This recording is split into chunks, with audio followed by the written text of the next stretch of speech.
Tepuk, tepuk, tepuk, tepuk. Terima kasih. Terima kasih. Thank you.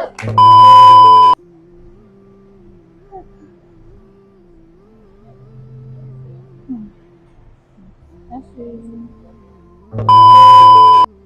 Okey semua, ni kita dah sampai ke destinasi yang kedua di mana ni adalah rumah anak yatim dekat Pasir Pekeh. Rumah Kebajikan Anak Yatim dan Duafa Ilbanat Siti Aminah dekat Pasir Pekeh.